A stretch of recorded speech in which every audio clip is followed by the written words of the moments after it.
The United National Party has named this month White July. MP Bandulal Bandarigoda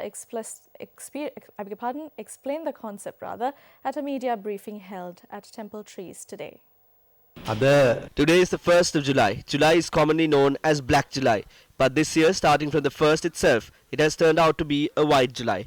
Many of the concessions in the budget presented by our Finance Minister Mangala Samaravira will be implemented starting from today. All these concessions will be provided by the government at a cost of 39.36 billion rupees. The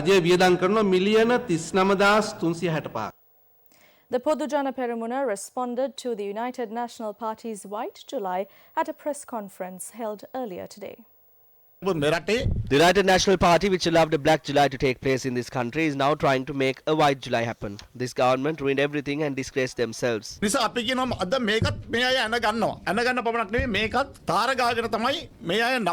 SLPP also expressed their views on the current state of affairs in the country. The Sri Lanka Ports Authority is left with only one terminal, that is a Jaya container terminal. The foreigners constructed it in a way that would allow only small ships there.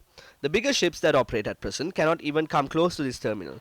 We had the East Terminal up to now, but that has also been sold to India and Japan. The Hamamatota port has been completely sold to China. On the other hand, Trincomalee is about to be handed over to the Americans through the SOFA agreement. Then what happens to the security of our country? Of the airports, only Katunayaka is yet to be sold. If they sell that, then we lose all the airports too. Prime Minister Ranil Wickremesinghe is doing all this at this juncture for a reason. Ranil Wickremesinghe reads his own horoscope and it says that he will never be Prime Minister again. It says that neither him nor the UNP will be elected through a public vote. The only way they can come to power is by conspiring, and to conspire they need the help of the Americans. Now the Prime Minister is not trying to come to power through the mandate of the people, but through the blessings of the Americans. Now they are going to file a case citing that Arjuna Mahendran and 4 others are behind the bond scam. They will also sue another 10 people. But the CID is yet to even question Mahendran. Can they name Mahendran as an accused if they haven't even taken a statement? They are putting a case so that they can go ahead and throw it away, because they had no evidence to take it up.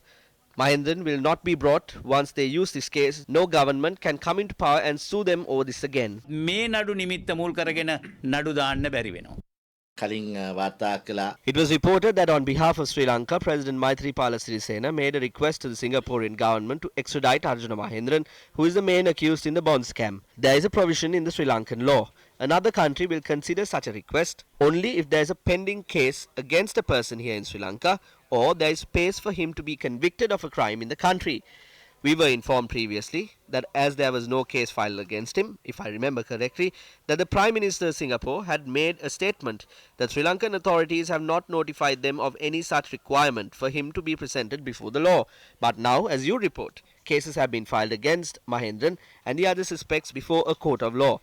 Then, according to the provisions of law, if there is an agreement to extradite suspects between Sri Lanka and Singapore, that law will prevail.